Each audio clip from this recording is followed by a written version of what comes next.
Tonight, we unravel a story that feels ripped from a blockbuster movie, yet it's a stunning tale of real life vindication. It's a story about a woman erased a husband's public betrayal and a spectacular comeback that no one saw coming. We follow the calculated parade of a new love designed to humiliate the woman left behind. But at the city's most glamorous charity gala, under the glare of 100 cameras, the script is flipped in the most dramatic way imaginable. The ghost of a past marriage returns, not as a victim, but as royalty, ready to claim a future her ex-husband never thought she deserved. Stay with us as we reveal how one breathtaking entrance changed everything. The final meeting took place in a sterile conference room on the 47th floor of a glass tower overlooking Central Park. The view should have been magnificent, a sprawling tapestry of green and grey, but for Serafina Reyes, it was just a blur. The only thing in focus was the reflection in the polished mahogany table. A woman she barely recognized, hollowed out and pale, her sensible grey suit hanging off a frame that had shed 15 pounds from stress alone. Across from her, Alistair Vance, her husband of 10 years, looked impeccable. His silver and black Brioni suit was perfectly tailored, his Swiss watch gleamed under the recessed lighting, and his smile, that devastatingly charming smile that had once been her entire world, was now a weapon directed at her. Beside him, his lawyer, a shark in a pinstripe suit, shuffled papers with an air of bored finality. "It's a very generous offer," Serafina Alistair said, his voice smooth as aged whiskey. It was the same voice that had whispered promises of forever in her ear, the same voice that had credited her for being his rock at company dinners. The apartment, a respectable settlement. Enough for you to start over comfortably. Find a nice, quiet life. A quiet life. That's what he was relegating her to.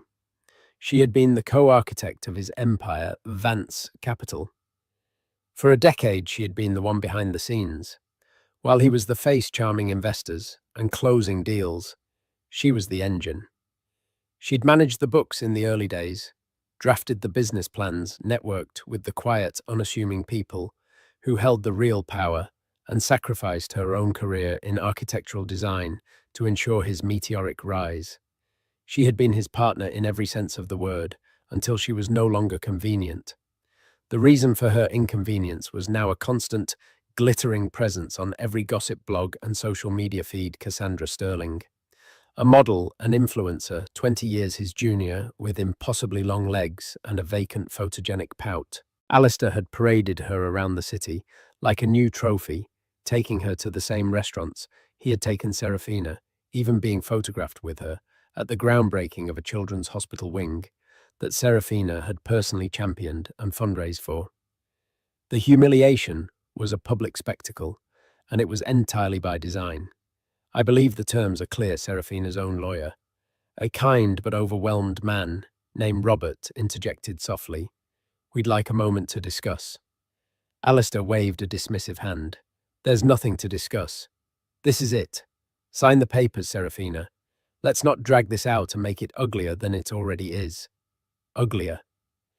The word hung in the air, thick and suffocating. He had made it ugly. He had been the one to come home one Tuesday evening smelling of a cloying, expensive perfume that wasn't hers and announced that he was unfulfilled. He had said they had grown apart, that he needed passion and vibrancy in his life. He had used a string of meaningless corporate speak cliches to dismantle a decade of shared life of love and sacrifice. He never once mentioned Cassandra's name. He didn't have to. The paparazzi had already done that for him. Serafina looked at the man she had loved, the man she had built a life with, and saw a complete stranger. The warmth in his eyes was gone, replaced by a cold, transactional hardness. He wasn't just leaving her, he was erasing her. He was rewriting their history to cast her as a footnote, a starter wife who had served her purpose. Her hand trembled as she picked up the pen. Her lawyer gave her a pleading look, but she knew it was no use. Fighting Alistair would be a long, bloody war in the press, and she had no fight left in her. He had all the power, all the connections, all the money. She was just the quiet, unassuming woman he had left behind. She signed her name, the ink, a stark black scar on the crisp white paper. Serafina Reyes. She had insisted on taking back her maiden name, the only piece of her identity she felt she had left. Alistair's smile widened. He stood up, adjusting his cuffs. Excellent. Well, that's that. I wish you all the best, Serafina. Truly. He didn't look at her as he walked out of the room. He was already moving on his mind, on his next board meeting, his next gala, his next photograph with his new, vibrant love. He left Serafina sitting in the silent, soulless room, the echo of their shattered vows ringing in her ears. As the door clicked shut, a single tear escaped and traced a hot path down her cheek. It wasn't a tear of sadness. It was a tear of pure, unadulterated rage. He thought he had won. He thought he had reduced her to a settlement and a quiet life. He thought he had erased her. Sitting there, staring at her own ghost-like reflection, Serafina Reyes made a different vow. It was not a vow of love, but of rebirth. He wanted her to disappear into a quiet life. Fine. But she would not be disappearing. She would be gestating. She would rebuild herself, not from the ashes of their marriage, but from the steel he had unknowingly forged within her. And when she re-emerged, she would not be the quiet, sensible woman he had discarded.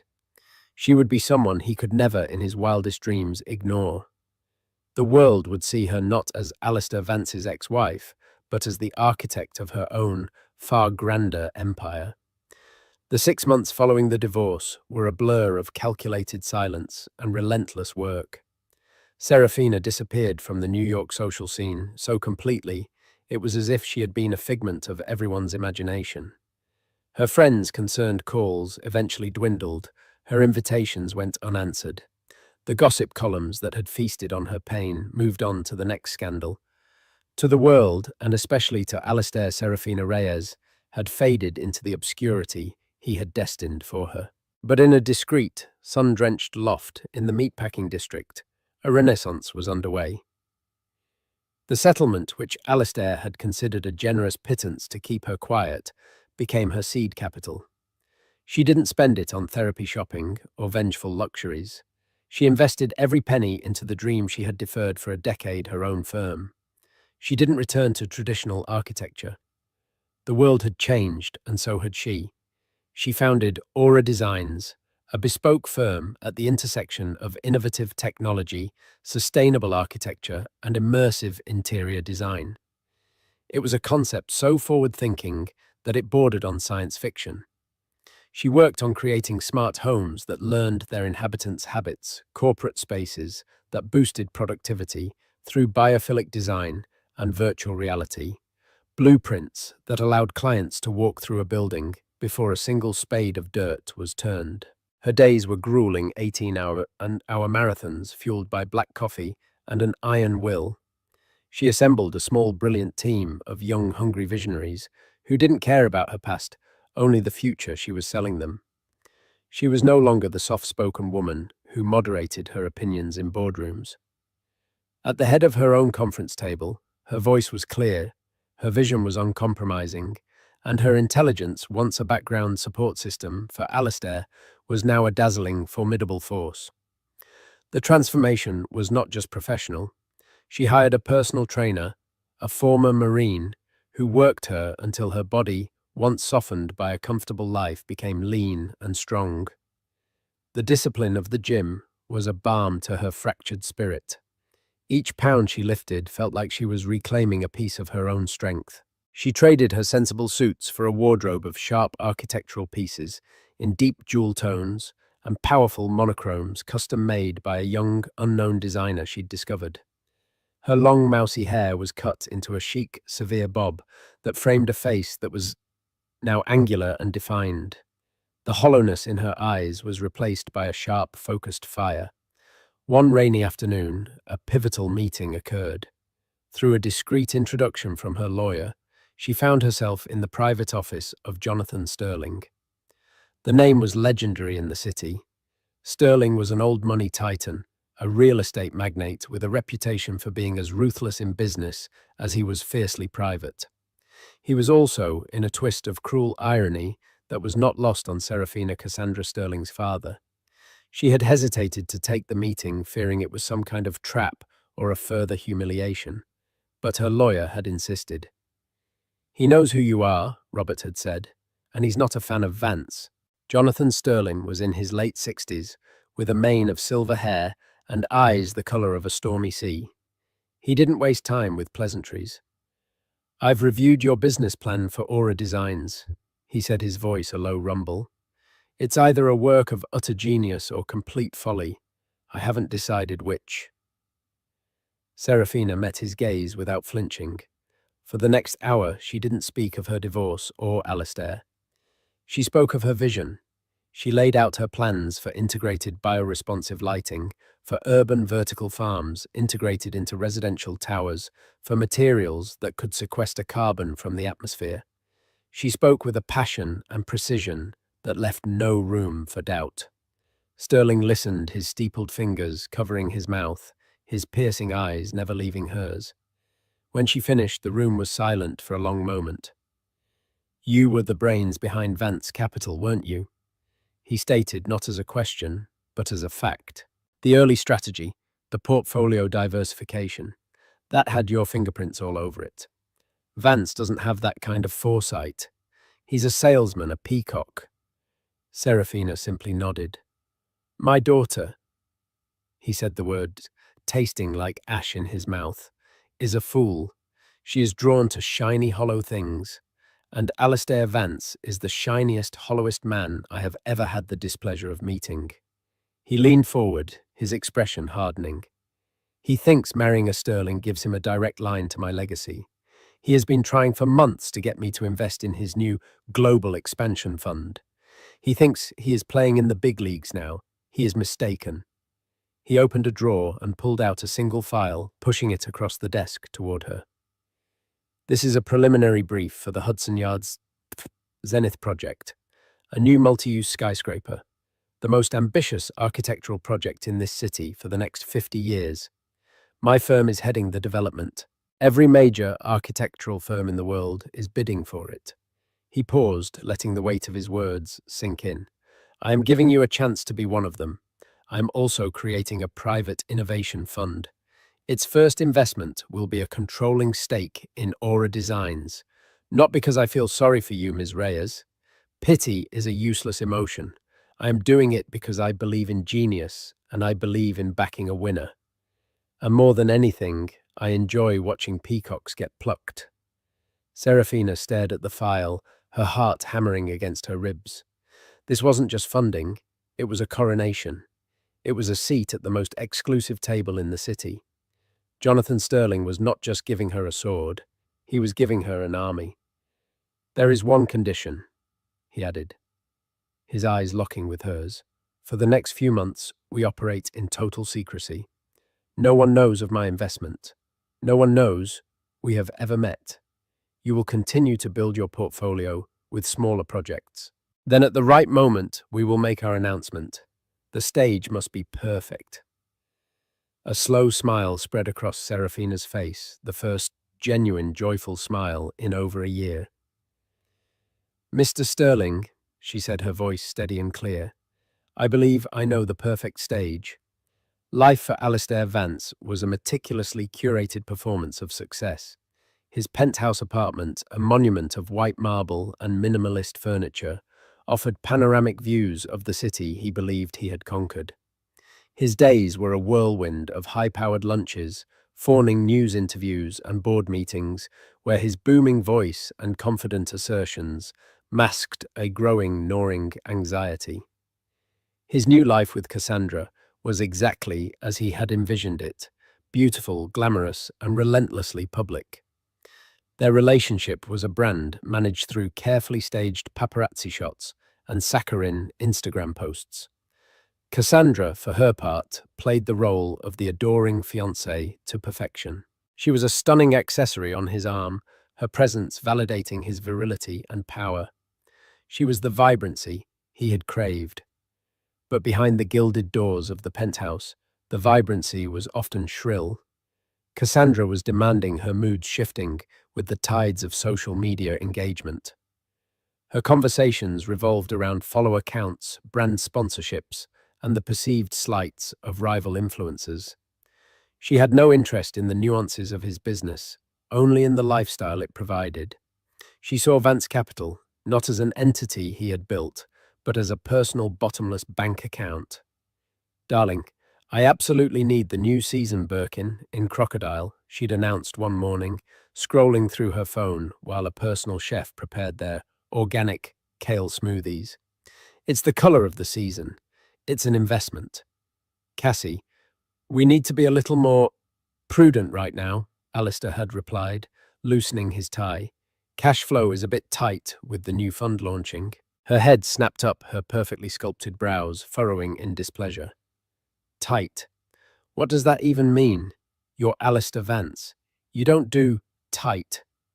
Don't be boring, darling. Just buy it. He had bought it, of course. He couldn't afford to look weak, especially not to her. But the truth was, things were becoming strained. Launching the Global Expansion Fund was proving more difficult than he'd anticipated. He'd counted on his engagement to Cassandra to open the door to her father's legendary fortune. He had envisioned Jonathan Sterling eagerly pouring hundreds of millions into his fund, a symbolic passing of the torch. Instead, he had been met with a wall of impenetrable politeness. His calls to Jonathan's office were always taken by a secretary. His requests for a meeting always deferred. Jonathan was perpetually overseas or in back-to-back meetings. Alistair had tried to use Cassandra as a channel, but she was useless. Daddy is just Daddy, she'd say with a shrug. He's always busy. Just send him another gift basket. He likes single malt. Alistair was beginning to suspect that the old man actively disliked him. The thought was infuriating. He was at the top of his game. He was on the cover of Forbes next month. Why couldn't the old dinosaur see that this was a perfect union of legacy and modern dynamism? His frustration with Sterling only amplified his lingering irritation about his divorce. The settlement with Serafina, which he'd thought a masterpiece of swift, ruthless efficiency, now felt like a loose end. He hadn't heard a peep about her. He assumed she had crawled away to some suburban town as he'd intended. But occasionally, a stray thought would intrude, a memory of her sharp insight on a difficult merger or her calming presence during a market downturn. He'd quickly squash these thoughts. She was part of his past, a past he was actively erasing. The upcoming Starlight Foundation Gala was to be the apex of his new life. He had bought an entire table front and center for a staggering sum. He would be there with Cassandra on his arm, the undisputed king of New York finance. It was the ultimate stage to project the power and stability he desperately needed his investors to see. He had even heard a rumor that Jonathan Sterling would be making a rare public appearance to announce a major city project. This was his chance, Alistair thought. He would corner the old man, charm him, and finally secure the investment that would solidify his empire. "What are you wearing to the gala, darling?" he asked Cassandra one evening as she posed for a selfie, angling her phone to catch the light from the sunset. Obviously the custom Valdrin Sahiti gown. "The one that's practically dripping in crystals," she said, not looking away from her screen. "They're doing a whole feature on my look for Vogue Online. The headline is 'The New Queen of New York Society.'" "Perfect," Alistair said, a genuine smile spreading across his face. "We'll be the talk of the town." He looked out at the city lights beginning to twinkle below. He felt a surge of triumph. Everything was falling into place. He had the beautiful fiancée, the high-profile career, the respect of his peers. He had shed his old, boring life and emerged as a titan. He was untouchable. He never once thought about Serafina. She was a ghost, a forgotten chapter in a book he had long since closed. He couldn't imagine a world where her quiet, sensible existence could ever intersect with his dazzling high-stakes reality again. The thought was so absurd, it wasn't even a possibility. The gala would be his coronation. There was simply no other possible outcome. The grand ballroom of the plaza was a breathtaking sea of opulence and power. Crystal chandeliers, each the size of a small car, cast a diamond-like shimmer over the city's elite. The air hummed with the murmur of discreet gossip, the clinking of champagne flutes, and the ambient strains of a live string quartet. This was the Starlight Foundation Gala, the absolute pinnacle of New York's social calendar, where fortunes were pledged and reputations were cemented. Alistair Vance and Cassandra Sterling made their entrance precisely at the peak of the arrivals, a movie calculated for maximum impact. A tidal wave of camera flashes erupted from the press line, the staccato clicking creating a sound like a hailstorm. Alistair, cloaked in a custom Tom Ford tuxedo, radiated smug confidence. He placed a proprietary hand on the small of Cassandra's back, guiding her through the gauntlet of photographers. Cassandra was a vision in her crystal-encrusted gown.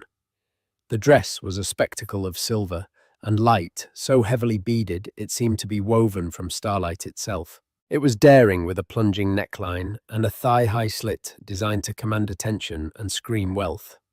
She posed and preened, offering the cameras, her practiced smile, her every movement a performance for her legion of online followers. Alistair Cassandra.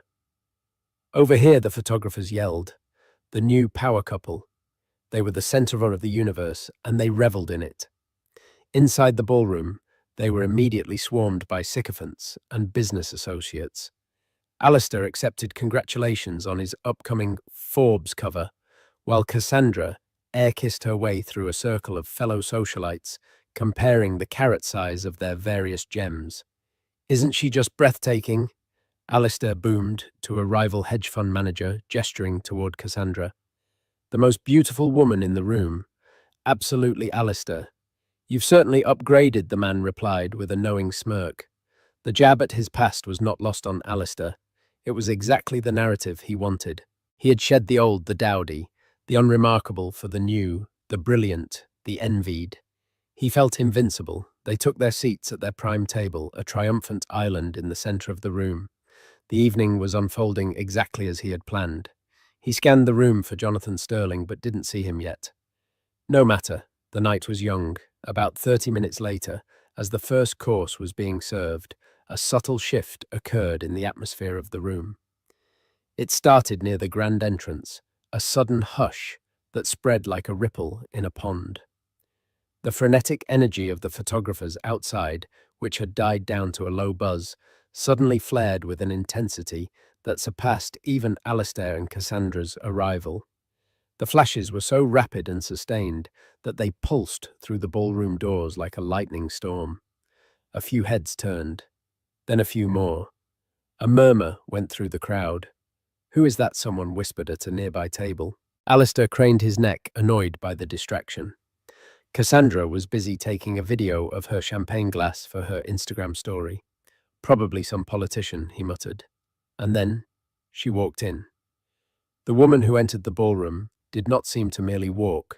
She seemed to flow. She moved with a serene, deliberate grace that instantly commanded the attention of every person in the room. The string quartet seemed to falter for a beat. Conversations died mid-sentence.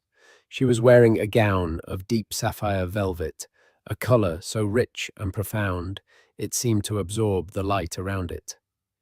The dress was a masterpiece of understated elegance and architectural design. It was not revealing yet, it clung to a silhouette that was toned powerful and unapologetically feminine. It had long sleeves, a high neck, and a dramatic floor-sweeping cape that billowed softly behind her. Around her neck was a single breathtaking piece of jewelry, a necklace of cascading white diamonds that looked like frozen starlight against the dark velvet.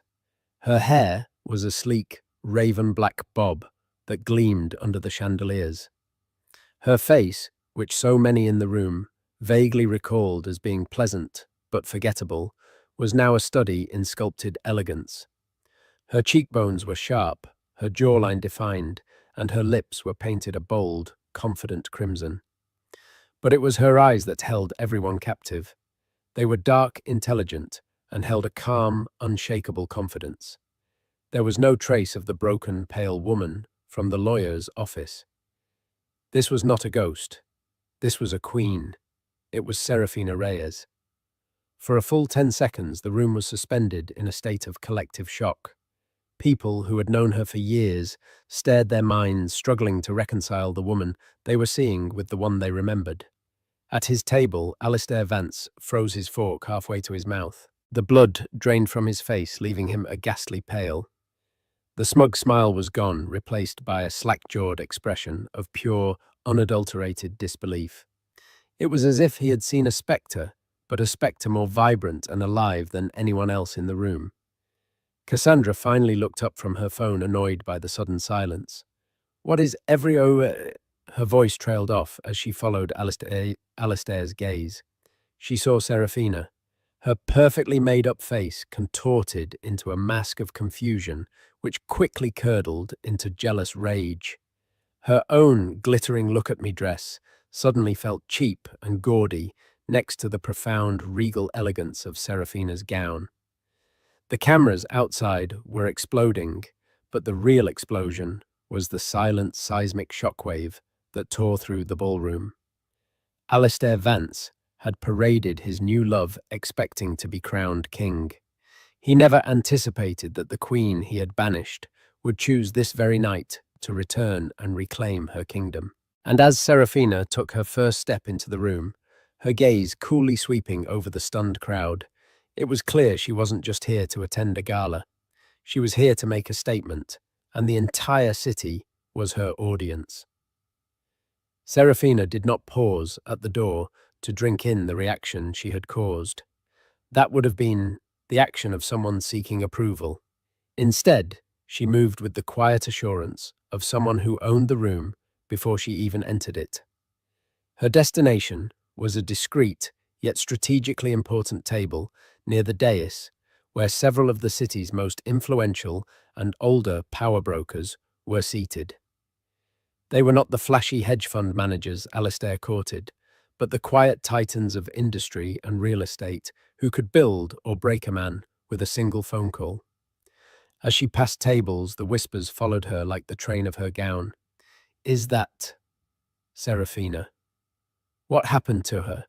She looks incredible. My God, that necklace must be worth a fortune." Alistair watched paralyzed as she navigated the room. He felt 1,000 pairs of eyes on him, sensing their pity, their curiosity, their schadenfreude. This was not how the night was supposed to go. She was supposed to be a sad story, a forgotten memory. Instead, she had become the main event. "Who does she think she is?" Cassandra hissed, her voice a venomous whisper. Her fingers were clenched so tightly around her jeweled clutch that her knuckles were white. "Look at her. It's pathetic. She's trying to get your attention, Alistair. It's just so desperate." But even as she said the words, Cassandra knew they were false. There was nothing desperate about Serafina. She hadn't even glanced in their direction. It was a dismissal more profound than any confrontation. It was the dismissal of a queen to a court jester. Serafina reached her table and was greeted with a warmth and respect that stunned the onlookers. A distinguished, silver-haired man stood to pull out her chair.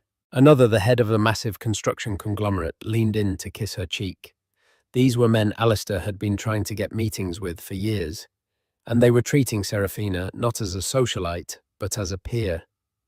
The final devastating blow to Alistair's carefully constructed reality came in the form of a man who had just entered the ballroom through a private side entrance, deliberately avoiding the press. Jonathan Sterling, looking imposing and powerful in a classic tuxedo, strode directly to Serafina's table. Cassandra saw him first. "Daddy," she exclaimed, a triumphant look flashing across her face. She stood up, expecting him to come to their table to finally give Alistair the public acknowledgement he craved. But Jonathan Sterling did not look at his daughter. His gaze was fixed on Serafina. He reached her table, bent down, and kissed her warmly on both cheeks. "Serafina, my dear, you look magnificent," his deep voice boomed, carrying across the now silent nearby tables. "I trust your journey was pleasant. Perfectly pleasant, Jonathan." "Thank you." Serafina replied, her voice calm and clear. The sight was so shocking, so utterly incomprehensible that a collective gut went through their section of the ballroom. Jonathan Sterling, the reclusive patriarch, the man everyone was here to see, was fawning over Alistair Vance's cast-off ex-wife. Cassandra stood frozen, her hand half raised in a wave, her face a picture of pure humiliation. Her own father was ignoring her in favor of the woman she had replaced. Alistair felt a cold dread seep into his bones. This was wrong. All of it was wrong. He felt the narrative of the night of his life slipping violently from his grasp. He had to regain control. Pushing back his chair, he stood up and began to walk towards Serafina's table, his stride a forced imitation of his usual confidence. He reached the table just as Jonathan Sterling was taking his seat beside Serafina. Jonathan, Alistair said, his voice a little too loud. "Good to see you. I was hoping we'd have a chance to connect tonight." He then turned his attention to Serafina, forcing a condescendingly gentle smile. "Serafina, what a surprise. You look well. It's good to see you getting out." His tone was meant to be patronizing, to re-establish the old dynamic, to remind everyone that she was the little woman he had set aside. Serafina looked up at him. There was no pain in her eyes, no anger, not even recognition of their shared past. There was only a cool, polite indifference. It was the look one might give to a slightly incompetent waiter. Before she could speak, Jonathan Sterling answered for her. He looked up at Alistair, his stormy eyes filled with a chillingly placid contempt. "Vance," he said, the name sounding like an insult. "I don't believe we have anything to discuss." He then gestured toward Serafina. "But you should know who you're speaking to. This is Serafina Reyes, the president and CEO of Aura Designs." He paused, letting the title sink in. "She is also my new primary partner and the lead architect for the Hudson Yards Zenith project, which I am announcing tonight." The words hit the air with the force of a physical blow. Aura Designs, Zenith project. Lead architect Alistair stared, his mind reeling. It was impossible. She was an architect, yes, but she had given that up. She was nobody. "I'm sorry," Alistair stammered, a frantic, disbelieving laugh escaping his lips. "There must be some mistake. Serafina runs a small boutique firm." Jonathan Sterling's smile was arctic. "There is no mistake. My fund has acquired a 60% stake in her boutique firm. We are investing 9 figures into its expansion. Serafina's vision is the future of urban development. She is a genius. And unlike some people," he added, his eyes flicking meaningfully toward Alistair, "she possesses integrity, loyalty, and true substance." The public humiliation was absolute. Jonathan Sterling hadn't just endorsed Serafina, he had anointed her, and in the same breath, he had utterly devastatingly annihilated Alistair in front of the very people he had spent his entire career trying to impress. Alistair stood there speechless as Serafina finally met his gaze and gave him a small, pitying smile. It was the smile of a victor who had won the war before the first battle had even begun. The rest of the evening unfolded like a slow-motion car crash for Alistair Vance. The news of Jonathan Sterling's announcement spread through the ballroom like wildfire. Whispers turned into excited murmurs. Financial reporters, sensing a major story, began furiously typing on their phones, their focus shifting entirely from the gala's charity aspect to the bombshell business revelation. The Zenith project was the biggest development deal in a generation, and it had been handed to a relative unknown, a woman who until an hour ago was famous only for being Alistair Vance's jilted ex-wife. Suddenly, Serafina's table was the center of power in the room. A procession of the city's most influential figures made their way over to offer their congratulations. They spoke to her with a deference and respect that Alistair had always believed was reserved for men like himself. He watched, rooted to the spot in the aisle, as she accepted their praise with the same serene grace with which she had entered. She was not gloating, she was simply inhabiting a role that was rightfully hers. Humiliation gave way to a desperate, clawing panic in Alistair's chest. He stumbled back to his table, where Cassandra was in the middle of a hushed, furious phone call. "What do you mean his card was declined?" she hissed into her phone. "Try it again." "It's a black card. It doesn't have a limit." She slammed the phone down, her face pale with fury and embarrassment. Her personal shopper, on a mission to secure a rare couture bag being sold at the gala's auction, had just been publicly rebuffed. "Alistair, what is going on?" she demanded, her voice shaking with rage. "Why is your card being declined? And why is my father treating that's nobody like she's the Queen of England?" Alistair sank into his chair, his mind racing. It didn't make sense. Cash flow was tight, but his credit was impeccable. Unless his phone buzzed. It was a text from his CFO. "Need to talk. Urgent. We have a major problem." Another buzz. An alert from a financial news service. The headline made his blood run cold. "Jonathan Sterling divests from Vance Capital. Citees lack of confidence in leadership." A third buzz. An email from the board of directors of his largest corporate client. "Subject emergency review of our account." The dominoes were not just falling, they were being bulldozed. Jonathan Sterling had not just backed Serafina. He had systematically and secretly dismantled the foundations of Alistair's own empire. His investment in Serafina was the flourish, but the real work had been done in the shadows. Sterling had been poisoning the well for months, quietly pulling his own money and influencing his network to do the same. Alistair's Global Expansion Fund, the venture he had staked his entire reputation on, was built on a house of cards, and Sterling had just pulled out the bottom one. He looked across the room at Jonathan Sterling, who caught his eye and gave him a slow, deliberate nod, a final acknowledgement of his complete and utter ruin. The old man had played him from the very beginning. His rejection of Alistair wasn't just personal disdain. It was a calculated, long-term strategy of destruction. And the catalyst, the reason for it all, was now sitting beside him, looking radiant. The facade of Alistair and Cassandra's perfect life crumbled in an instant. The power they projected was based entirely on Alistair's perceived success. With that gone, there was nothing left. "My father," Cassandra whispered, the horrifying realization dawning on her. He did this to ruin you, and he used her to do it." Her fury at Serafina was now dwarfed by her terror of her father's wrath and the sudden, shocking loss of her lifestyle. The glamorous life she had signed up for was evaporating before her eyes. She looked at Alistair, but she no longer saw a titan of industry. She saw a failure, a man who had been outmaneuvered and publicly castrated, a sinking ship. Without another word, Cassandra Sterling stood up. She smoothed down her crystal-covered dress, lifted her chin, and walked away from the table. She didn't look back at Alistair. She walked straight out of the ballroom, her exit as dramatic as her entrance, leaving him alone, amidst the wreckage of his life at a table paid for. With money he no longer had, Alistair sat there, a hollow man in a perfect tuxedo.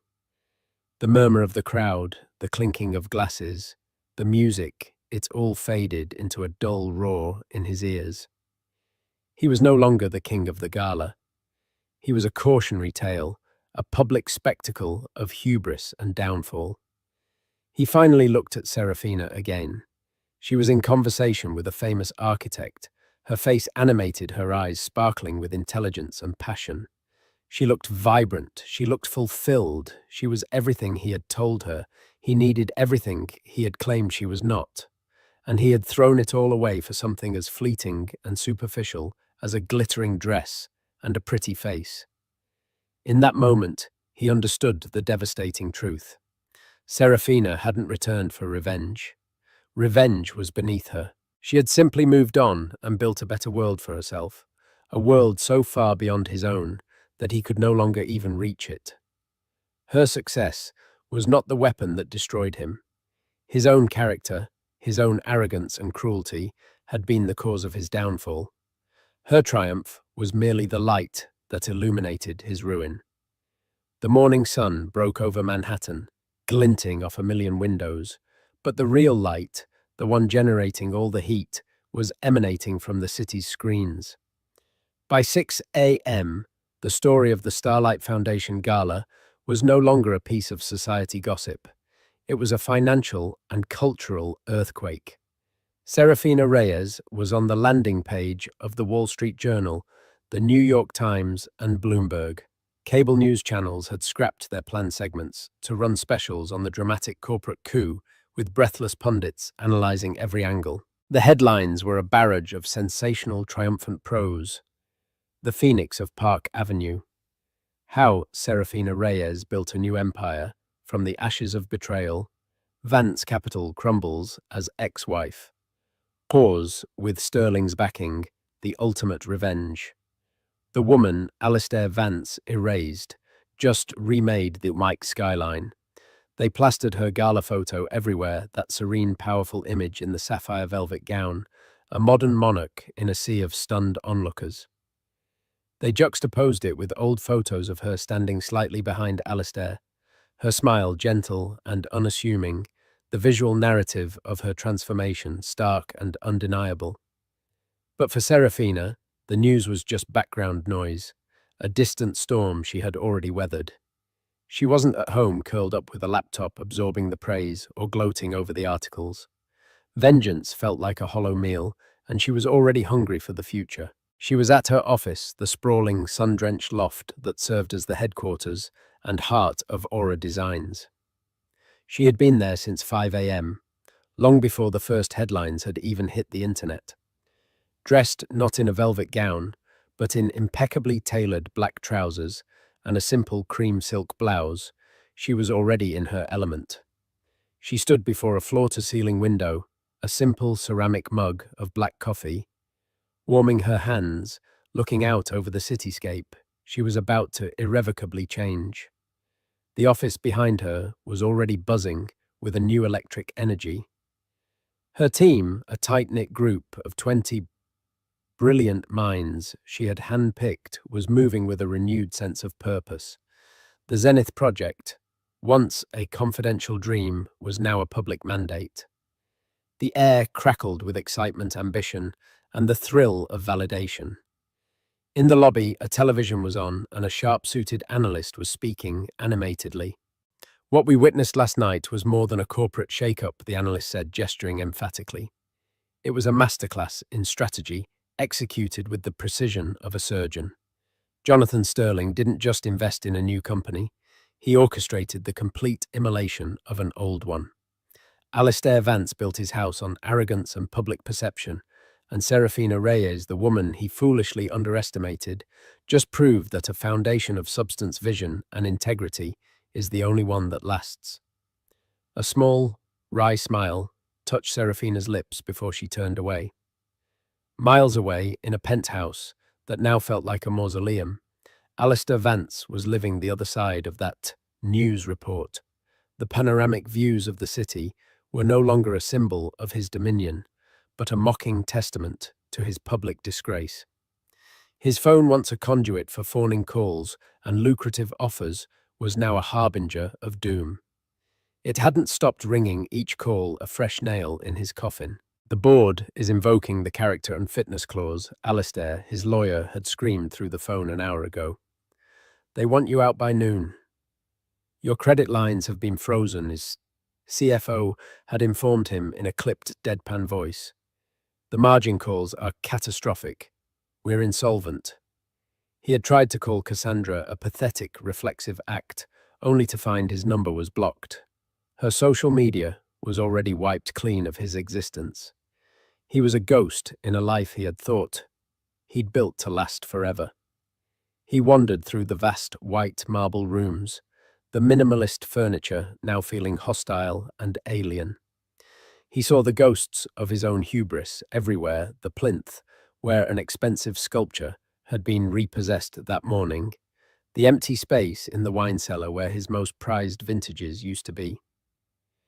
He slumped onto a sterile white sofa, the one Cassandra had insisted on, and stared at his reflection in the dark television screen. He saw a man, utterly broken, a hollow shell in a Tom Ford suit from the night before.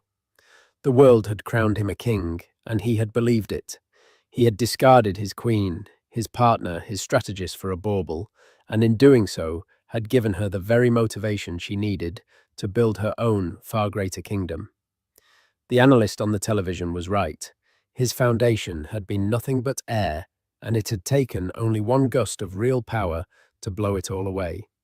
Back at the Aura Designs loft, the atmosphere was one of controlled, joyous chaos. Phones rang incessantly with offers of partnerships, interview requests, and lucrative client proposals. Serafina moved through it all with a preternatural calm, a steady hand on the rudder of a ship that had just caught a gale-force wind. The concrete supplier for the Burj Khalifa is on line 3. They want to bid for the foundation, her assistant announced, eyes wide with awe. Get their preliminary numbers, Serafina instructed, and cross-reference them with the new sustainable composites we were testing. I want a full environmental impact report on every material we consider. Her lead engineer, a brilliant young woman named Maya, approached her, holding a tablet displaying a complex rendering. Serafina, we're hitting a potential resonance issue with the spire design at peak wind shear. The simulations are problematic. Serafina took the tablet, her eyes scanning the complex data. For a moment she was completely absorbed, the noise of the office fading away. She saw the problem not as a setback, but as a puzzle. Her mind, the same mind that had once balanced Alistair's portfolios and planned his corporate takeovers, now danced with physics and aesthetics. It's the harmonics, she said, after a moment. We're trying to brute force the dampening.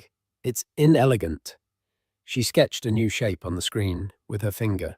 What if we alter the cross-section, make it asymmetrical like a bird's wing? Let it slice the wind instead of fighting it. Run the simulation again with a biomimetic profile. Maya stared at the screen, then at Serafina, her expression one of pure admiration. Of course, that's genius. As Maya hurried away, Serafina's assistant approached again, this time holding a simple, elegant bouquet of white tulips. These just arrived, from the original 5. The original 5 were the first employees she had hired, the ones who had taken a chance on her when Aura Designs was just a concept and a business plan. She took the small card. The message was simple. We always knew. Now the world does too. A genuine warmth spread through her chest, a feeling more profound and satisfying than any headline. This was real. This loyalty. This shared creation. This was the empire that mattered. Her private line buzzed. The display read, J. Sterling. She retreated to the quiet of her personal office and answered. I assume you've seen the papers, Jonathan rumbled, his voice laced with grim satisfaction. I've seen the headlines, Serafina replied, sinking into her chair and gazing out the window.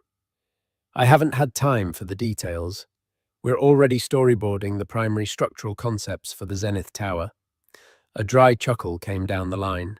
Of course you are. Always looking forward. That's why I backed you. I hope last night provided a satisfactory conclusion to your previous chapter. Serafina paused, her gaze fixed on a distant skyscraper, one Alistair had once pointed to as a symbol of his ambition. She remembered the cold finality in the lawyer's office, the feeling of being erased. She had carried that feeling like a shard of ice in her heart for months. But now it was gone. Last night wasn't about a conclusion, Jonathan. It was about a beginning. She said the truth of it, solidifying as she spoke. It was never really about Alistair. Not the real work, anyway. Maybe at first the anger was the fuel, but the fire. The fire was always my own. The desire to build, to create something meaningful. That's what drove me through the 18-hour days. She could feel Sterling's smile through the phone. A fine distinction. He was merely the catalyst then. The fool who inadvertently freed the genius from the bottle. He sighed, a sound heavy with a rare paternal warmth. He destroyed himself, Jonathan. His vanity, his cruelty, they were structural weaknesses. The market, the world, it just exposed them. I just opened the door. He was the one who walked through it. Indeed, Sterling said. Well, the future is yours, Serafina. Go build it, and send me the revised Spire simulations when you have them. He hung up. Serafina leaned back, the silence of her office a comforting embrace. She thought of the woman she had been, a quiet partner, who had willingly dimmed her own light so that his could shine brighter. She had believed that was love. She realized now that love, real love, doesn't require sacrifice. It requires partnership. It doesn't demand one person shrink, but that both grow. Alistair had never seen her. He had seen a reflection of his own needs, a helpmeet, a manager, a hostess. The moment his needs changed, she became disposable. The greatest irony was that her true self, the brilliant creator and formidable leader, was everything he claimed to admire. He had been blind to the treasure in his own house. Her victory wasn't in his ruin. His ruin was just a sad, inevitable outcome of his own choices. Her victory was in this moment, sitting in this office, surrounded by a team that respected her, with a project in front of her that would challenge every fiber of her being. Her victory was the quiet, unshakable knowledge that she was exactly where she was meant to be, a queen in her own castle, built not of stone and steel, but of intelligence, resilience, and an unbreakable will. She stood up and walked back out into the main office. She went to the grand conference table where the blueprints for the Zenith project were laid out like a map to a new world. She picked up a pencil, the familiar weight of it a comfort, and leaned over the plans, her mind already consumed, with load-bearing walls, sustainable energy systems, and the aesthetics of the spire. Her reign was just beginning. And that's the incredible story of Serafina Reyes, a testament to the fact that the most powerful form of revenge is not destruction, but creation. She didn't stoop to her ex-husband's level. She built a new one for herself so high he couldn't even reach it. Her story reminds us that our value is never determined by who leaves us, but by what we choose to build in their absence. It's a powerful lesson in turning pain into power and transforming personal heartbreak into a public triumph, not for the approval of others, but for the fulfillment of our own potential. What did you think of Serafina's epic comeback? Could you feel the tension in that ballroom? Let us know your favorite moment in the comments below. If this story resonated with you, please give this video a thumbs up, share it with someone who needs to hear it, and make sure you subscribe to our channel for more real-life stories of incredible transformations and inspiring vindication. Click that notification bell so you never miss an update. Thanks for listening. What happens when the life you meticulously built to prove you'd won crumbles in a single evening? Ethan Cole thought he had it all, a thriving career, a beautiful young fiancée on his arm, and the smug satisfaction of leaving his ordinary ex-wife in the dust. He brought his new life to a friend's weddings, ready to flaunt his success. But he walked into a reality he could never have imagined. The woman he'd cast aside as not being good enough was there, radiant and transformed. And the man by her side wasn't just a new husband.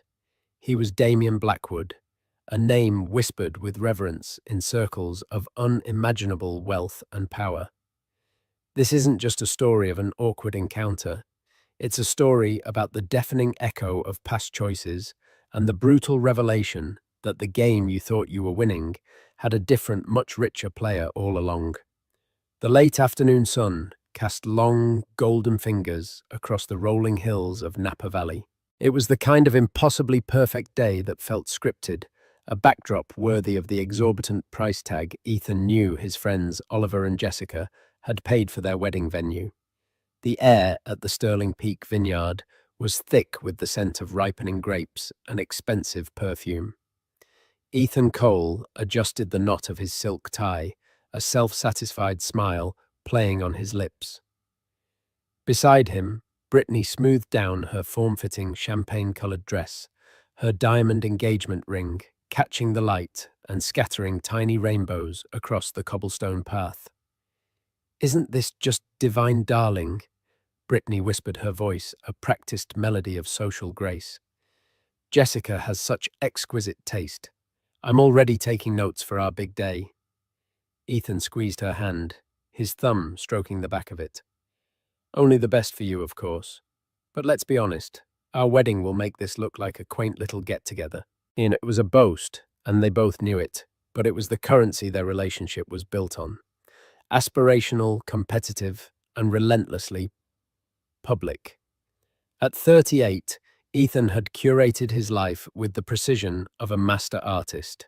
He was a senior VP at a rapidly growing financial tech firm, drove a slate grey Porsche, and lived in a minimalist penthouse overlooking the city. Brittany, a decade his junior, and a popular lifestyle influencer, was the final perfect brushstroke on his canvas of success. She was beautiful, vivacious, and just as invested in appearances as he was. She was everything he often reminded himself that his ex-wife, Sophia, was not.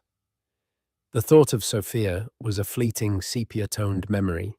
She was from a different chapter of his life, a chapter he had decisively closed 5 years ago. Sophia was quiet, academic content, with simple things, a walk in the park, a night in, with a classic film, a well-loved paperback. In his 20s, he'd mistaken her quiet strength for a lack of ambition. As his own career began to ascend, he grew to see her contentment as a weight, an anchor, holding him to a life of mediocrity. The divorce had been his idea, a clean, sharp break he'd framed as a necessary step in his evolution. He had to shed his old skin to grow. Sophia, he'd reasoned, was that old skin. He hadn't seen or heard from her since the papers were signed. He'd heard through the grapevine she'd moved away from the city, back to some small, forgettable town. He pictured her in a small house, maybe working at a local library or a community college, living the same simple, unambitious life she'd always craved. The thought didn't bring him guilt, but a faint, condescending pity. It reinforced his belief that he'd made the right choice. He'd escaped. "Ethan, Brittany, you made it." Oliver the groom clapped Ethan on the back, his face flushed with champagne and happiness. "Glad you could find the place. Get a drink, Mingle. We're about to get this show on the road." They navigated the manicured lawn, collecting flutes of champagne from a passing waiter. The crowd was a predictable mix of college friends and business associates. Ethan was in his element, exchanging handshakes and air kisses, making effortless small talk about market trends and vacation spots. Brittany was a natural extension of him, laughing at the right moments, her eyes sparkling, a perfect advertisement for the life he provided. "Did you see the guest list?" Brittany murmured, leaning in close. "I heard Damien Blackwood is here." "The Damien Blackwood? Can you imagine?" Ethan's brow furrowed. Damien Blackwood was a tan, semi-reclusive tech visionary who had sold his AI software company for a sum that was spoken of in mythological terms. He was a ghost, a name on the cover of business magazines, not someone who showed up at the weddings of normal people like Oliver and Jessica. "No way," Ethan scoffed. "Oliver knows people, but he doesn't know people on that level. It's just a rumor." "Well, keep your eyes peeled," Brittany said, her gaze already scanning the crowd with a predator's focus. "An introduction could be life-changing." The gentle chime of a bell called the guests to their seats for the ceremony. They found their assigned places in the third row, the white chairs arranged in a gentle curve, facing an archway, draped in white roses and eucalyptus. Ethan settled into his seat, feeling a familiar sense of pride. This was his world now. These were his people. He had earned his place here. As the string quartet began to play, a soft, elegant prelude, a couple moved to take their seats in the front row, their backs to him. The man was tall, with distinguished silver at his temples, and a suit so perfectly tailored, it seemed to have been woven onto his frame. The woman beside him wore a deep emerald green dress, a simple, elegant column of silk that clung to her figure in a way that was both modest and breathtaking. Her dark hair was swept up in a graceful chignon, exposing the delicate line of her neck and a pair of stunning, understated diamond earrings. There was something about her posture, a quiet confidence in the set of her shoulders, that snagged Ethan's attention. It was familiar, yet completely alien. The woman turned slightly to murmur something to her companion, and the afternoon sun caught her profile. Ethan's breath hitched in his throat. The champagne flute in his hand felt suddenly slick and heavy.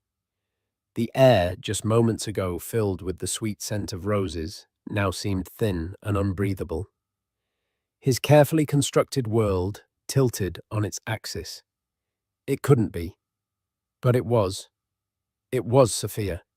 She looked different, profoundly different. The quiet, bookish woman he remembered was gone. In her place was a woman of poise and elegance, a woman who looked as if she belonged in the front row of this opulent ceremony as effortlessly as she breathed. The 5 years that had passed hadn't aged her. They had refined her, carving away her youthful uncertainty and leaving behind a stunning self-possessed grace. Ethan's mind raced, trying to process the impossibility. What was she doing here? And who was the man beside her? An old friend? A new boyfriend? He felt a strange, unwelcome prickle of possessiveness. He watched as the man leaned in his hand, resting gently on the small of her back, a gesture of easy intimacy that sent a jolt of pure, irrational anger through Ethan. Brittany, oblivious, leaned over. "See, I told you. That's him. That's Damien Blackwood. Who is he with?" "She's beautiful, but I don't recognize her at all." The name hit Ethan with the force of a physical blow. Damien Blackwood. He stared at the man's back, at the quiet authority he projected, even when seated at the way Sophia leaned into him, a small, trusting smile on her face. The pieces clicked into place with a horrifying, deafening clang. The ceremony began. The bride walked down the aisle. Vows were exchanged. But Ethan saw none of it. His entire focus was locked on the woman in the emerald dress, his ex-wife. The simple, unambitious woman he had discarded, sitting in the front row with a billionaire. And on her left hand, catching the sun with a fire that dwarfed Brittany's diamond, was a ring, a wedding ring. The world swam back into focus with the sound of applause. Oliver and Jessica were walking back up the aisle, beaming as guests showered them with rose petals. Ethan stood mechanically clapping along with everyone else, but his eyes were fixed on the front row. Sophia and Damien Blackwood were standing now, and as they turned, Ethan got a full unobstructed view. Sophia's eyes, the same warm, intelligent eyes he remembered, swept over the crowd. For a heart-stopping second, they met his. There was no shock in them, no anger, no flicker of surprise. Just a brief, cool acknowledgement, as if he were a distant acquaintance she barely recalled.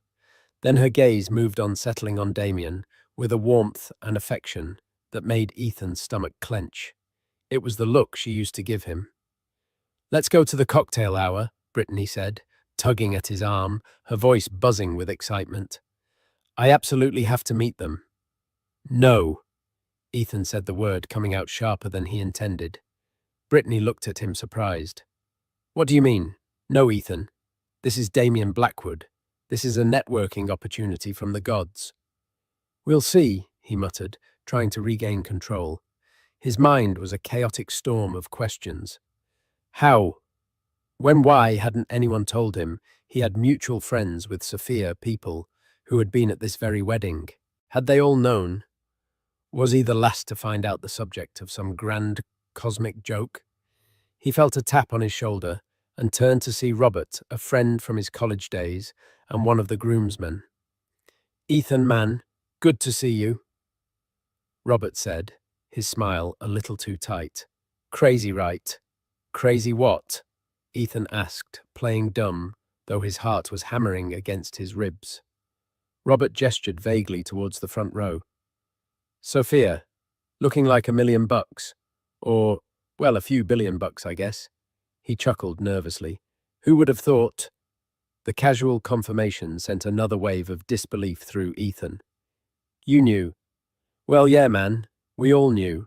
She and Damien have been together for about 3 years, married for the last year. He's a great guy, totally devoted to her. Robert seemed to sense Ethan's shock. Look, I figured you knew. I didn't want to be the one to, you know. He didn't know. He had been so wrapped up in his own curated success story, so certain of Sophia's quiet, unremarkable future, that the possibility of this reality had never even entered his mind. He had been a fool. The crowd moved towards the grand terrace overlooking the vineyards for cocktails and hors d'oeuvres. Ethan followed, feeling like a man walking to his own execution. Brittany, sensing a story, but not its protagonist, was relentless. So you do know her? She pressed her voice, a mix of curiosity and accusation. The woman with Damien Blackwood. You looked like you saw a ghost. Ethan took a long sip of his champagne, the bubbles doing nothing to calm his nerves. She's my ex-wife. Brittany stopped dead in her tracks. Her perfectly made-up face went through a rapid series of emotions: confusion, disbelief, and finally a sharp, calculating anger. Your ex-wife, the one you said was a librarian from a small town. Her voice was a low, dangerous hiss. I thought she was, he said lamely. I hadn't heard anything. So, the simple, unambitious woman you left so you could build a real life is now married to one of the richest men in the world. The sarcasm in her voice was a razor blade. You have got to be kidding me. Before Ethan could formulate a defense, the moment he had been dreading arrived. Oliver and Jessica were making their rounds, and they were walking directly towards them, with Sophia and Damien in tow. There was no escape. Ethan, Brittany. So glad you're here, Jessica said, her bridal glow undiminished. I'm not sure if you two have met our dear friends Damien and Sophia. Ethan's throat went dry. He was face to face with her now. Up close, she was even more striking. The simple dress was clearly couture, the material impossibly fine. Her skin glowed with health and happiness. She looked serene, untroubled, and completely out of his league. Sophia. He managed his voice, sounding strangled to his own ears. It's been a long time. Ethan, she replied, her tone polite and even. There was no lingering bitterness, which was somehow more insulting than if she had slapped him. She gave him a small, closed-mouth smile. You remember my ex-husband, Ethan Cole, darling, she said, turning to Damien. Damien Blackwood extended a hand. His handshake was firm, his eyes a piercing shade of blue that seemed to see right through Ethan's facade. He wasn't classically handsome in the way a movie star was, but he possessed an aura of quiet, unshakable power that was far more intimidating. A pleasure to meet you, Damien said, his voice a calm, deep baritone. There was no hint of animosity or triumph in his tone. He was simply stating a fact. And this must be your fiancé, Sophia said, her gaze shifting to Brittany. Her eyes took in the expensive dress, the large ring, the tense posture, with a neutral, almost analytical calm. Brittany, is it? Jessica has told me so much about your blog. It sounds fascinating. The comment was perfectly polite, yet it landed like a subtle jab. To Sophia, married to a man who shaped global technology, a lifestyle blog must have seemed like a child's hobby. Brittany, to her credit, recovered quickly, plastering on her influencer smile. Sophia, it's an honor. And Mr. Blackwood, I'm a huge admirer of your work. Please call me Damien, he said, his attention already returning to his wife. He placed a hand on her back again, the proprietary gesture a clear, unspoken statement. The conversation was a masterpiece of social awkwardness. Ethan felt like an insect under a microscope. Every word he said sounded foolish. Every glance he stole at Sophia felt like a confession of his own monumental error in judgment. He tried to talk about his work, but the words financial tech turned to ash in his mouth when speaking to a man who had practically invented the future. He watched the way Damien looked at Sophia with a mixture of adoration and profound respect. He would listen intently when she spoke, his head tilted slightly, as if her words were the only thing that mattered in the world. Ethan had never looked at her that way. He had listened to her, sure, but always with half an ear, already thinking about his next meeting, his next goal, his next rung on the ladder. He had seen her as a supporting character in his story. He realized now with sickening clarity that he had been nothing but a prologue in hers. The group was mercifully broken up by another guest pulling Damien away to ask about a charitable foundation he ran. As he excused himself, he gave Sophia's hand a gentle squeeze. "I'll be right back, my love." My love. The words echoed in Ethan's skull. For a brief, terrible moment, he was alone with Sophia and Brittany. The air crackled with unspoken history. "You look well, Sophia," Ethan said, the platitude feeling hollow and stupid. "I am well, Ethan. Thank you," she replied. "Napa suits you." It was a dismissal, a polite closing of the door. She then turned her full attention to Brittany. "It was lovely to meet you, Brittany. I hope you both enjoy the evening." And with that, she turned and walked away, moving through the crowd with an effortless grace to rejoin her husband, leaving Ethan and Brittany standing in the wreckage of their perfect afternoon. Brittany's eyes were like chips of ice. "A librarian," she seethed under her breath, her voice trembling with fury. "You told me you left a librarian." The rest of the cocktail hour was a blur of forced smiles and stilted conversations. Ethan felt the weight of 100 pairs of eyes on him. He wasn't just Ethan Cole, Senior VP, anymore. He was now the ex-husband, a walking, talking historical artifact from Sophia Blackwood's previous lesser life. The whispers were subtle at first, a shift in tone when he approached a group, a quick glance exchanged between old friends. But he could feel them like a change in atmospheric pressure before a storm. He and Brittany stood near the edge of the terrace, a gulf of silence between them. The setting sun painted the sky in shades of orange and violet, but the beauty of the scene was lost on Ethan. His mind was replaying the last decade, but this time the footage was corrupted. The narrative he had so carefully constructed of his bold escape from a life of suffocating mediocrity was dissolving into a pathetic tale of a man who'd mistaken a diamond for a common stone and thrown it away. He overheard a fragment of conversation from a nearby group that included some of Jessica's bridesmaids. "Can you even imagine? He left her," one woman said, her voice dripping with incredulity. "I heard he told people she had no drive. Look at her now. She's on the board of 3 non-profits, and Damien says she has the sharpest mind for philanthropic investment he's ever seen." "He's with that influencer girl, right?" another chimed in. "The one who posts pictures of her avocado toast. It's like trading in a classic Rolls-Royce for a rented scooter." The women shared a laugh, oblivious or indifferent to the fact that Ethan was standing 10 feet away. The comparison hit him like a physical blow. A rented scooter. He looked at Brittany, who was furiously typing on her phone, probably composing a passive-aggressive social media post. Her beauty, which had once been his proudest acquisition, now seemed shallow, one-dimensional. Her ambition, which he'd seen as a match for his own, now felt like a desperate scramble for validation, through likes and shares.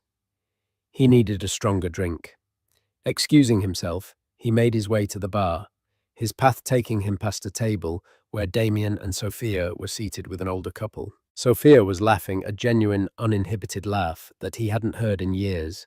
It was a sound he once thought he owned, a sound he had muted with his constant pressure, his subtle criticisms, his overarching belief that her contentment was a flaw. Damien was watching her, not with the blind adoration of a besotted fool, but with the deep, appreciative gaze of a man who understood her true worth. Ethan saw it then.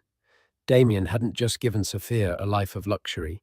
He had given her the space to become the person she was always meant to be. The confidence, the poise, the elegance, it wasn't bought with Blackwood's money. It had been inside her all along, and Ethan had been too blind and too arrogant to see it. He remembered their arguments in the final year of their marriage. "Why can't you just be happy with what we have, Ethan?" she had asked him, once, her voice laced with a weary sadness. They were in their small apartment, the one he'd despised for its lack of a view. "We have a good life." "This isn't a good life, Sophia. It's a starting point," he had retorted, gesturing around the room with contempt. "I want more. For us. Don't you want more?" "I want a partner," she had said quietly, "not a business plan." He hadn't understood her then. He'd seen her words as a weakness, a refusal to engage with his vision of success. Now he saw it was a plea for him to see her, to value what they had beyond its monetary or status potential. He had failed completely. He got his drink, a double Scotch neat, and found a quiet corner to stand alone. The reflection in the large glass window showed a man in an expensive suit who looked lost and small. The wedding reception was moving into the main hall, a grand cathedral-like room with exposed wooden beams and glittering chandeliers. Music started to drift out, a live band playing a smooth jazz standard. Brittany found him, her anger having cooled into a brittle strategic calm. "We need to talk," she said, her voice low. "Not here, Brittany." "Yes, here. Now," she insisted. "You lied to me. You didn't just lie, you created a completely false narrative about your past. The simple librarian. Was any of it true? It was my perception of it." He defended weakly. "When we were married, she was what? Not yet married to a billionaire." Brittany's eyes were hard. "This changes things, Ethan. This changes everything. Do you know how humiliating this is for me? People are looking at me, then looking at her. They're making comparisons, and I'm coming out on the losing end. Our brand, my brand, is built on aspiration, on having the best. And you, my fiancé, are the man who let the best get away." The word brand grated on him. Was that all they were? A brand? A carefully marketed image of success. He looked from Brittany's furious face to the entrance of the hall where Sophia and Damien were being greeted warmly by the bride's parents. There was nothing performative about them. They were just two people, deeply in love, moving through the world with a quiet confidence that made Ethan's ostentatious life feel like a cheap imitation. "I need some air," he said, turning and walking away from her, away from the music and the laughter and the crushing weight of his own stupidity. He found himself on a small, secluded balcony overlooking the rows of grapevines stretching out like dark ribbons under the moonlight. The cool night air did little to clear his head. He was trapped in a prison of his own making, and the bars were forged from his ego. He had always seen his life as a constant upward trajectory. Leaving Sophia was a necessary sacrifice for that climb. He had convinced himself that she was happy in her small world, and he was happy in his large one. But seeing her tonight so radiant and powerful in her own right, he understood the profound nature of his miscalculation. He hadn't climbed out of a valley, but he had been standing on a mountain, mistaken it for a foothill, and leapt willingly into a chasm, convincing himself all the way down that he was flying. And now, at the bottom, he was finally looking up, seeing the person he left behind, silhouetted against the stars, in a place he could now never hope to reach. The Scotch did little to numb the turmoil in Ethan's mind. It only sharpened the edges of his regret, honing it into a fine point of resentment. He couldn't stand it any longer. The whispers, the pitying looks, the sight of Sophia living a life that should have been in some twisted way, a lesser version of his own. He needed to talk to her. He needed to understand. He needed to puncture the serene, perfect bubble that surrounded her. He left the balcony and re-entered the reception hall. The band was playing a more upbeat tune now, and some couples were on the dance floor. He scanned the room, his eyes finding Sophia almost immediately. She was standing near the towering wedding cake speaking with Jessica. Damien was nowhere in sight. This was his chance. As he approached, a waiter offered him another glass of champagne. He took it, downing half of it in one go. Liquid courage. Jessica saw him coming, and her smile faltered for a fraction of a second before her bridal training kicked in. "Ethan, are you enjoying yourself?" she asked brightly. "Immensely," he lied. "Jessica, could I possibly borrow Sophia for just a moment? An old friend wanting to say a proper hello?" Jessica glanced nervously at Sophia, who gave a slight, almost imperceptible nod. "Of course, I need to go find my husband anyway. Don't let him have too much cake before we cut it." She bustled off, leaving an unnerving silence in her wake. "What do you want, Ethan?" Sophia asked. Her voice was not unkind, but it was devoid of warmth. It was the voice one uses for a necessary but unpleasant task. I wanted to talk," he began, gesturing vaguely. "This is all a bit of a shock." "I imagine it is," she said, her expression unreadable. "You always did like to be the most successful person in the room." The comment was so astute, so surgically precise, that it caught him off guard. "That's not fair." "Isn't it?" she replied, a single eyebrow arching slightly. "You left me because my lack of ambition was holding you back. You painted me as a small person, destined for a small life, so that your decision to leave would look like a heroic leap towards greatness. Don't deny it. It's the story you told yourself, and I'm sure it's the story you've told everyone else." He was speechless. She had dissected his entire motivation in a few calm sentences. "It wasn't like that," he stammered, the lie tasting foul. I I was young. I didn't know what I wanted."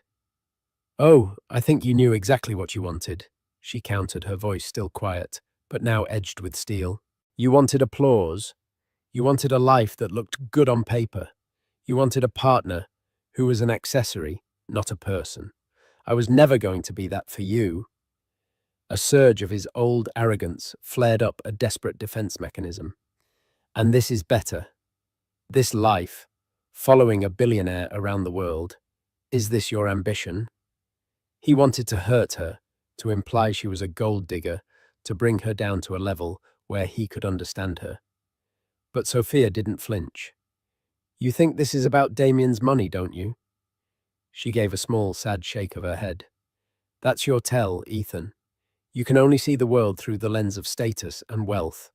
You can't possibly comprehend anything else."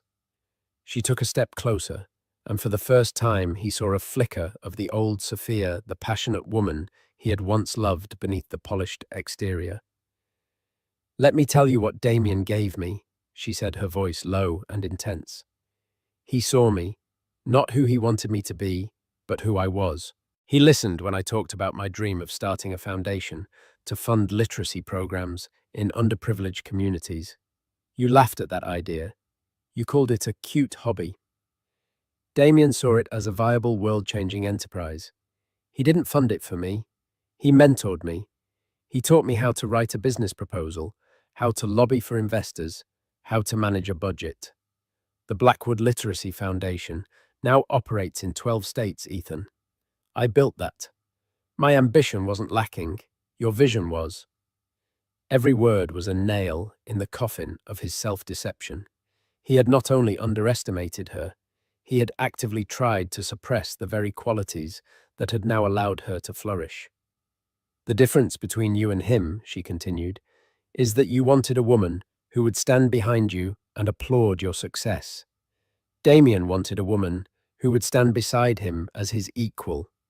I wasn't the one who was too small, Ethan. Your idea of a partnership was." Just then, a calm voice cut through the tension. "Is everything all right here, my love?"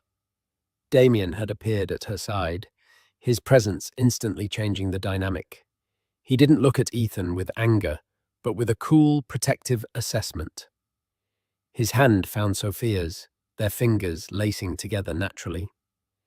"Everything is fine, darling," Sophia said, her body relaxing into his side. "Ethan and I were just catching up." Damien's gaze shifted to Ethan. The quiet power in his eyes was more unnerving than any open threat. It was the look of a man who owned the board, the pieces, and the room the game was being played in. Mr. Cole, Damien said, his tone level, I am a firm believer that the past should remain there. Sophia is my wife, and her happiness is my primary concern. I trust this conversation has contributed to that. It was a dismissal, wrapped in the thinnest veneer of civility. It was an unmistakable message, you are done here. Ethan felt a hot flush of shame and impotence. He was completely outmaneuvered, outclassed and outmatched. He had come over here seeking what? An explanation, an apology, a chance to reassert some form of dominance. Instead, he had been handed a comprehensive and devastating summary of his own failures as a man. Yes, of course, Ethan muttered, taking a step back. Congratulations to you both. He turned and walked away, not daring to look back. He felt their eyes on him, a unified front of quiet strength. He headed straight for the bar, ignoring Brittany, who was watching him from across the room with a look of pure fury. He needed more scotch. He needed to drown out the sound of Sophia's words, the truth that was now screaming in his ears. He hadn't just lost a wife. He had lost a queen because he had been too small a man to recognize her crown. The rest of the wedding reception passed in a hazy, alcohol-fueled nightmare for Ethan. He avoided the dance floor, avoided conversation, and most of all, avoided looking in Sophia and Damien's direction. He found a seat at an empty table in the back of the hall and proceeded to drink methodically and with a grim sense of purpose. Each sip of scotch was a futile attempt to silence the voice of regret that had taken up permanent residence in his head. Brittany, however, was not one to be ignored. After about an hour of his self-imposed exile, she marched over to his table, her movements sharp and angry. She slammed her clutch purse down on the table, the sound making him jump. That's it, she said, her voice a low, controlled fury. We're leaving. The wedding's not over, he mumbled, gesturing with his glass. Oh, it is for us, she snapped. Do you have any idea the spectacle you've made of yourself? Of us first, you spend the evening hiding in a corner, like a punished child. Then you go and confront her. I saw you, Ethan. I saw the way her new husband came and put you in your place, like you were nothing, and you just stood there and took it. You don't understand what was said. He shot back his own anger, rising to meet hers. I don't need to. I understand what it looked like. It looked like my fiancé is still pathetically obsessed with the ex-wife he claimed was a nobody. It looked like you're jealous. It looked weak. The word weak hung in the air between them, an accusation more potent than any other. Ethan's entire self-image was built on the foundation of being strong, decisive, a winner. To be called weak by the woman he'd chosen, specifically to reflect his strength, was the ultimate insult. Don't talk to me about weakness, he sneered, the alcohol making him reckless. You're the one who can't stop talking about her husband's money. You're the one who sees people as networking opportunities. And you don't, she scoffed, leaning forward, her eyes blazing. Don't you dare try to take the moral high ground with me, Ethan. Your whole life is a networking opportunity. Our whole relationship is a networking opportunity. You chose me because I look good on your arm and on your social media feed. Because I fit the brand. Don't pretend this is some grand romance. The brutal honesty of her words sobered him slightly. She was right. He had chosen her as an accessory the same way he'd chosen his car and his penthouse. He had just never expected the accessory to call him out on it. This is not the time or the place, he said, trying to regain control. No, it's the perfect time and place, she hissed, because I'm looking at her, and I'm looking at you, and I'm looking at me, and the math isn't adding up. You told me a story about who you were and what you wanted, and it was all a lie. You didn't leave her to find something better. You left her because you were too stupid to realize you already had it. And that insecurity is a stench I can smell all the way from here. She stood up, grabbing her purse. I'm getting a car. I'll wait for you outside. You have 5 minutes to pull yourself together before I leave you here. She walked away without a backward glance, her stilettos clicking, an angry rhythm on the polished floor.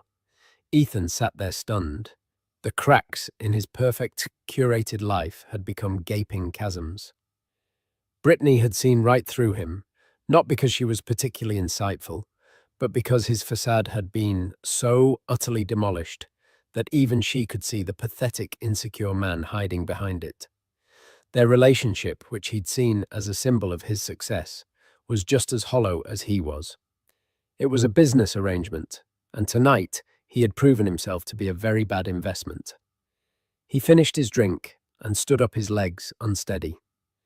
As he made his way towards the exit, his path inadvertently took him past the dance floor. The band was playing a slow romantic ballad, and there, in the center of the floor, were Damien and Sophia. They were dancing, moving as one, lost in their own world. Damien was whispering something in her ear, and she tilted her head back and laughed the same genuine, beautiful laugh he'd heard earlier. He watched as Damien's hand rested on her waist, his thumb stroking the silk of her dress. It was a gesture of such profound love and tenderness that it physically hurt Ethan to watch. This wasn't about the money. This wasn't about the status. This was about connection. It was about a man who saw the universe in a woman, and a woman who felt safe enough to shine like the sun. It was everything he and Sophia never had because he had been incapable of it. And it was everything he and Brittany would never have because their foundation was built on sand. He turned away and walked out of the hall, out of the wedding, and into the cool, indifferent night. He felt a profound and desolate loneliness, the kind that comes from the absolute certainty of having made a life-altering, irreversible mistake. The gilded cage he had worked so hard to build for himself was now his prison, and he had just been handed a life sentence. Brittany was waiting by the valet stand, her arms crossed, her expression unforgiving.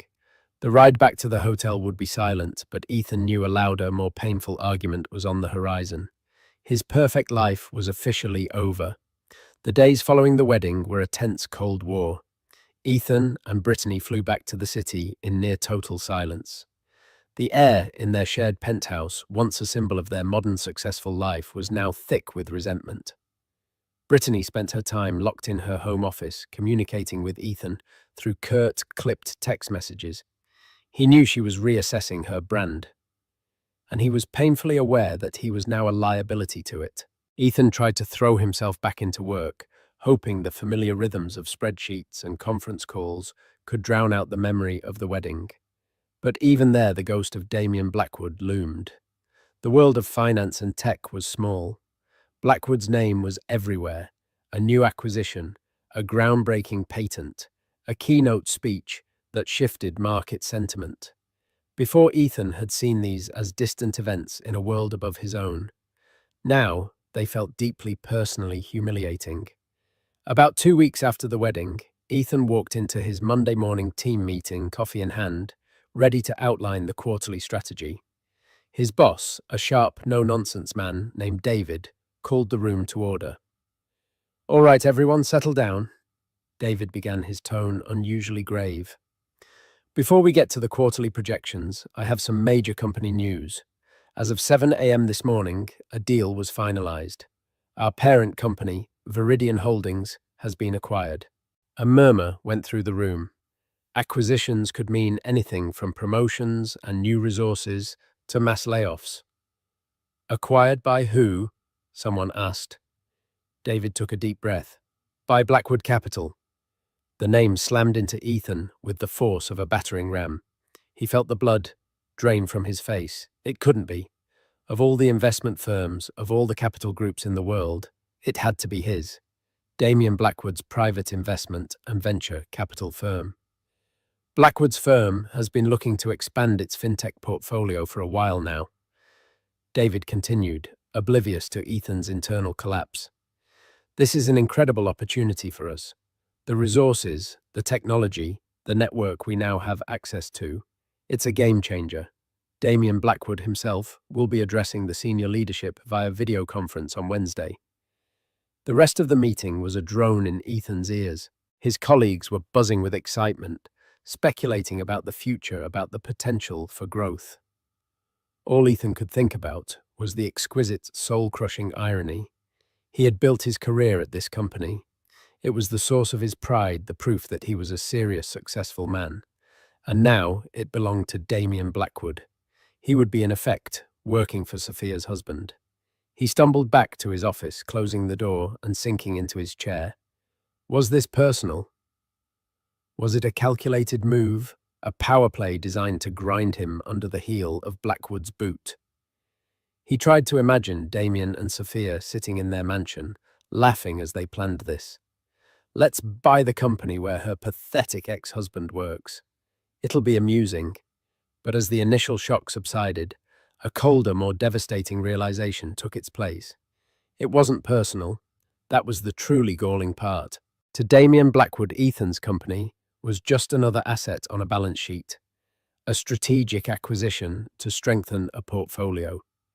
Ethan Cole himself was probably not even a name Damien remembered from the wedding.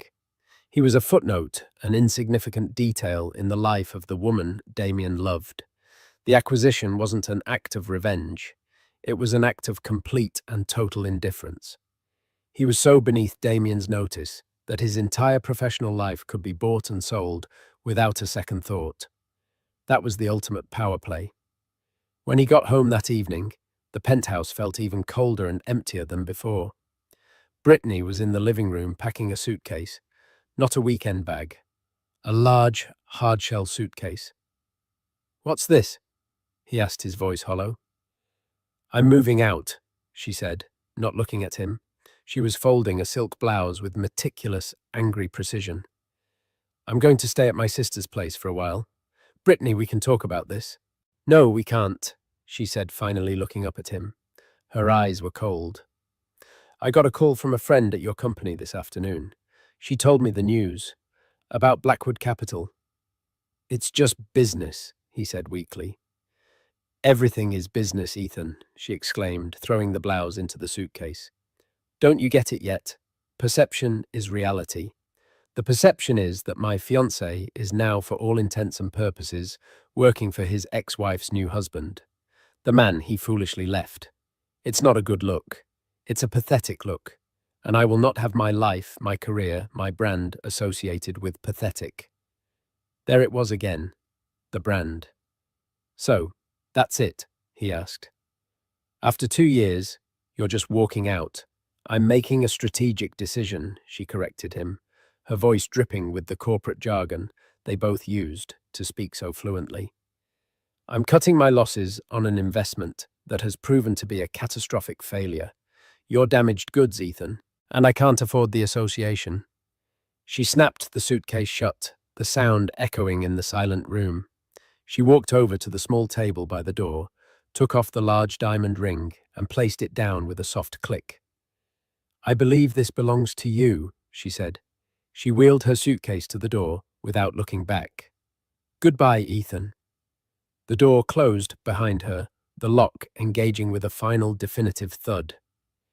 Ethan stood alone in the center of the vast living room, surrounded by the expensive minimalist furniture that suddenly felt like props on an empty stage. He looked at the ring on the table, a gaudy symbol of a future that had just been cancelled. In the space of 2 weeks, his entire world had been dismantled. His fiancée was gone. His professional autonomy was a sham. The carefully constructed identity of Ethan Cole, self-made man of success, had been exposed as a fragile, hollow shell. And the architects of his destruction hadn't even had to lift a finger. They were simply living their lives, and the sheer gravitational pull of their happiness and success had been enough to tear his flimsy universe apart. He was adrift, and for the first time in his adult life, he had no idea which way was up. Wednesday arrived with a sense of grim inevitability. Ethan sat in the main boardroom with the rest of the senior leadership staring at the large screen at the head of the table. He had barely slept his nights, filled with a revolving door of anxieties. The screen flickered to life, and Damien Blackwood's face appeared crisp and clear in high definition. He was in an office, but it looked less like a corporate suite and more like a comfortable, light-filled study, with books and what looked like a framed hand-drawn sketch on the wall behind him. "Good morning, everyone," Damien began, his voice as calm and authoritative as Ethan remembered. "I trust you've all been briefed on the acquisition. I want to start by saying that Blackwood Capital is not here to dismantle what you've built. We're here to enhance it."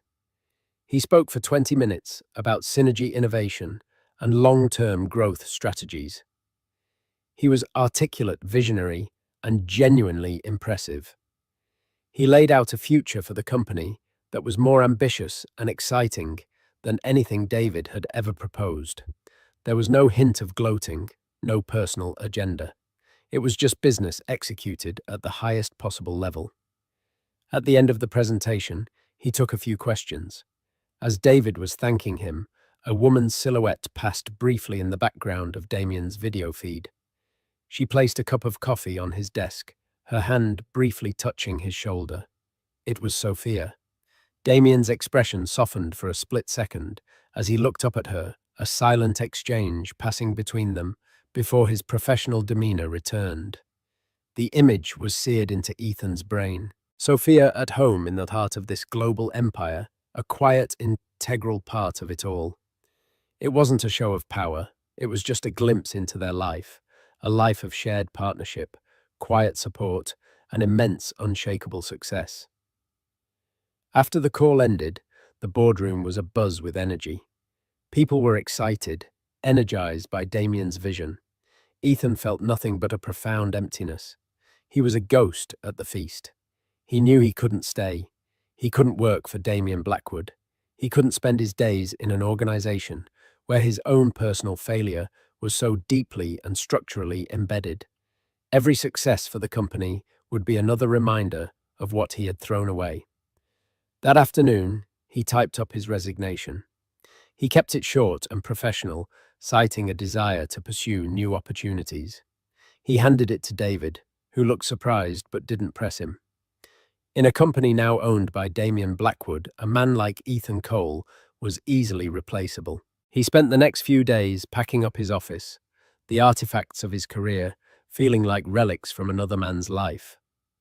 On his last day, he walked out of the building and didn't look back.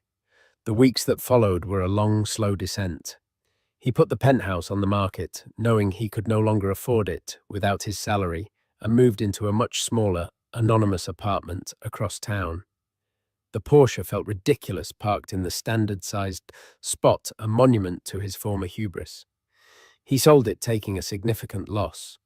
He tried networking, calling old contacts, but the news of his abrupt departure from a newly acquired high-profile company raised questions he couldn't answer.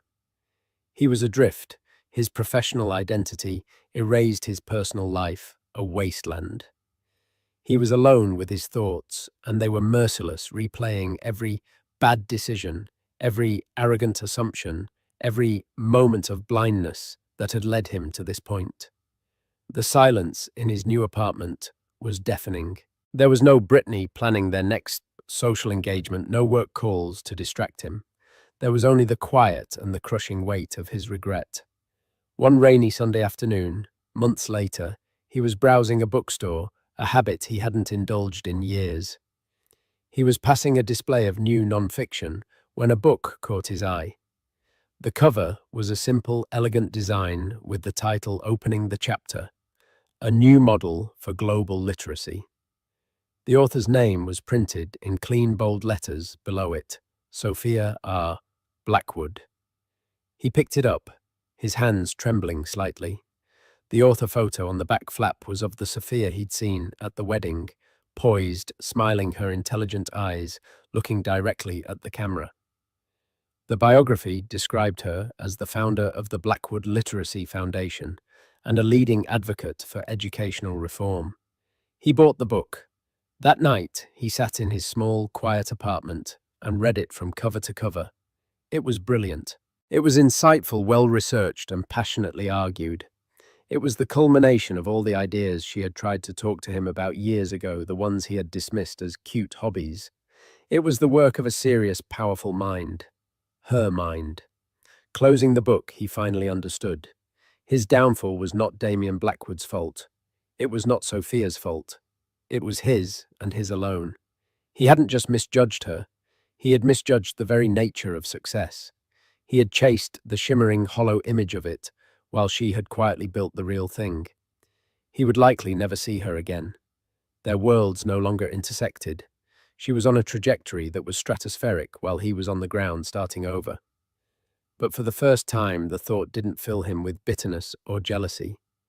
It filled him with a strange, painful sense of clarity. He had been a chapter in her life, a prologue even, but she was now writing an epic novel. And his story. His story was about a man who had to lose everything to finally learn how to read. And so Ethan's story ends, not with a bang, but with the quiet turning of a page. He thought he was the protagonist of a grand success story, only to realize he was a cautionary tale. It's a powerful reminder that the brightest futures are often built not on what we acquire, but on who we value and how we see them. True success isn't about flaunting a perfect life. It's about finding a partner who helps you build a meaningful one. Sophia found that not in wealth, but in a man who saw her worth all along. Ethan learned his lesson in the harshest way possible. What did you think of Ethan's journey? Was his downfall deserved? Or was he just a product of a world obsessed with appearances? Let us know your thoughts in the comments below. If this story resonated with you, please give this video a thumbs up, share it with someone who appreciates a good drama, and don't forget to subscribe to our channel for more real-life stories that make you think. Click that notification bell so you never miss an update. Thanks for listening.